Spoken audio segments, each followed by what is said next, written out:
JPSC एवं JSSC भर्ती परीक्षाओं में कथित पेपर लीक, धांधली और भर्ती प्रक्रिया में पारदर्शिता की मांग को लेकर रांची के जयपाल सिंह मुंडा स्टेडियम में चल रहे छात्र आंदोलन के समर्थन में बुधवार को साहिबगंज जिले के बरहरवा प्रखंड अंतर्गत गुमानी में छात्र युवा न्याय मार्च निकाला गया। मार्च में छात्र युवाओं ने भाग लेकर भर्ती प्रक्रिया में पारदर्शिता और योग्य अभ्यर्थियों को न्याय दिलाने की मांग उठाई। प्रदर्शनकारियों ने कहा कि झारखंड में भर्ती परीक्षाओं में कथित अनियमितताओं से लाखों युवाओं का भविष्य प्रभावित हो रहा है, इसलिए सरकार को निष्पक्ष जांच कर दोषियों के खिलाफ कड़ी कार्रवाई करनी चाहिए। उपस्थित प्रतिभागियों ने मांग की कि कथित पेपर लीक और धांधली की स्वतंत्र एवं निष्पक्ष जांच कराई जाए, दोषियों पर सख्त कानूनी कार्रवाई हो, योग्य अभ्यर्थियों के साथ न्याय सुनिश्चित किया जाए तथा भविष्य में ऐसी घटनाओं की पुनरावृत्ति रोकने के लिए भर्ती प्रक्रिया को पूरी तरह पारदर्शी बनाया जाए।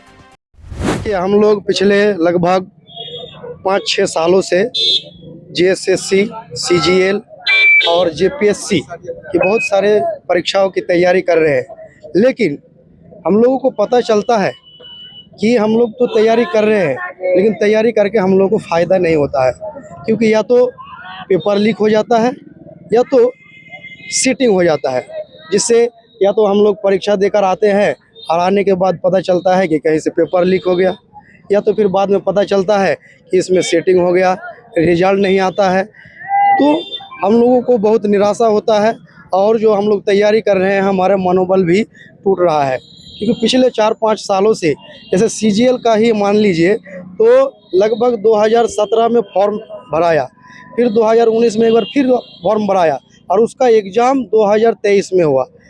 तो जब 23 में हुआ तो उसमें क्या हुआ, पेपर लीक हुआ।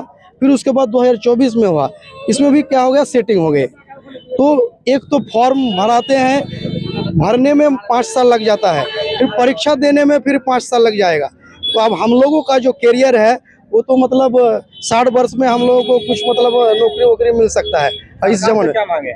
सरकार से मांग है कि जितने भी परीक्षाओं में धांधली हुआ है जेपीएससी और जेएसएससी में, उसको अविलंब रद्द किया जाए और आगे से ऐसा ना हो, पारदर्शिता के माध्यम से परीक्षा हो, उसका कट ऑफ जारी किया जाए, रिजल्ट जारी किया जाए और सब कुछ एक खुले मंच पर हो, यानी सबका मतलब जितना मतलब ओटीआर में, यानी कि उसका जो अपना जो पासवर्ड है उसमें जाए कि मेरा कितना नंबर आया, तभी हम लोग को पता चलेगा कि मेरा कितना नंबर है, उसका कितना नंबर है। जैसे अभी माध्यमिक आचार्य में परीक्षा हुआ, जिसमें से क्या हुआ कि रिजल्ट नहीं दिया गया है, सिर्फ मतलब जो हम आंसर की मारे थे वो आंसर की मेरा आया है। अब रिजल्ट नहीं दिया है, डायरेक्ट डॉक्यूमेंट वेरिफिकेशन में बुला लिया है। अब कैसे पता चलेगा हमको कि हमसे उसका ज़्यादा नंबर है? रिजल्ट मिलेगा तब ना। तो ये सब क्या होता है, मतलब क्लियरली पता चलता है कि इसमें क्या है, सेटिंग है।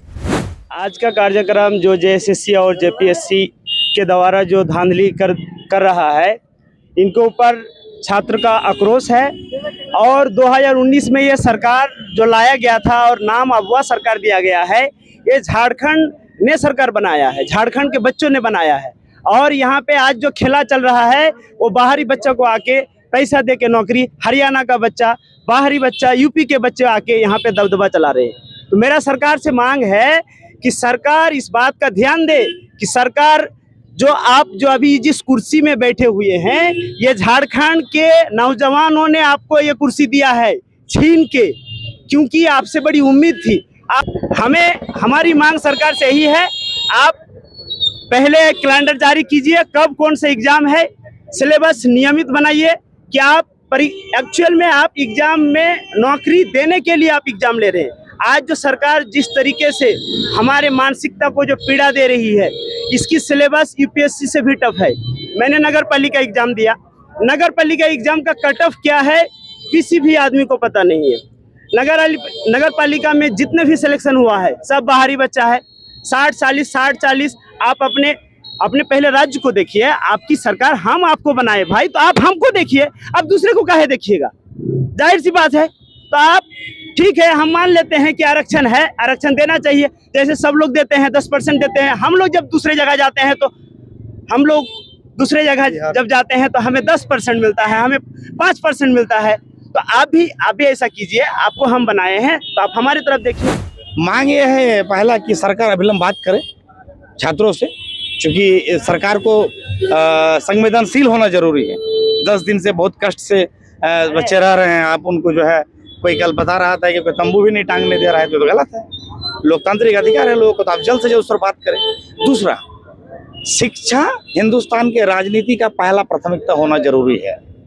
अब उस अकाउंटेबिलिटी को खड़ा करने के लिए जन आंदोलन देश में जरूरत है, इससे कोई गुरेज नहीं है। दिल्ली के जंतर मंतर पर हुआ तो संसद में चर्चा हुआ, आज यहाँ पर चर्चा हो रहा है। सीजीएल में लोग बोलता है, हम लोग तो सुनते हैं लोग चर्चा, पैसा देके नौकरी मिलता है। अरे भैया, पैसा देके नौकरी मिलेगा तो फर्जी पदाधिकारी मिलेगा, फर्जी डॉक्टर मिलेगा, फर्जी टीचर मिलेगा, तो हमारे बच्चे तो तबाह हो जाएंगे। ना अच्छे डॉक्टर से इलाज कर पाएंगे, ना अच्छे टीचर से शिक्षा ले पाएंगे, ना अच्छे पदाधिकारी से हम कुछ अच्छे काम कर पाएंगे। इसलिए शिक्षा हिंदुस्तान के राजनीति का केंद्र होना चाहिए। और झारखंड सरकार को तुरंत इस पर जो अविलंब वार्ता करके, जो लास्ट सीजीएल वगैरह का एग्जाम हुआ है, इसको कैंसिल करके इसका जांच हो कड़ी से कि कौन कौन इस घोटाले में शामिल है, किस किस ने पैसा देके किया है। सब पर जो है आपराधिक मुकदमा हो, नौकरी भी उसका छीना जाए, उस पर आपराधिक मुकदमा हो, और कैलेंडर जारी करके तय सीमा में सब कुछ किया जाए। आप एक बात बताओ हमको, कई परीक्षाएं ऐसी है जिसमें उम्र का एक लिमिट होता है ना। अरे भैया, आप एक बच्चे को उसके लिमिट दे रहे हैं कि आप 15 साल 16 साल तक एनडीए का एग्जाम दे सकते हैं, उदाहरण के तौर पर कह रहे हैं। और आपका एग्जाम का पैटर्न ऐसा है कि 2016 में हुआ और 2026 में रिजल्ट निकलेगा, ये वो मतलब है, बताइए। इसलिए ये सब चीज बंद होना चाहिए। अब बहुत हो गया। अब जो है जेन जी नौजवान छात्र जो है, अब जेन अल्फा भी देखें, देश के कई प्रांतों में उभरे निकले। अब वो सरकार उस गलत में मत रहे कि मैया योजना से काम चल जाएगा। अब छोड़िए मैया योजना का जमाना, अब रहा सवाल कि यहाँ के एजेंसियों को आपको देना पड़ेगा नौकरी पारदर्शी तरीके से, और एम्प्लॉयमेंट भरना होगा। सिर्फ हम केंद्र सरकार को क्यों कोसे, हम अपनी सरकार को क्यों नहीं जवाबदेह बनाएं।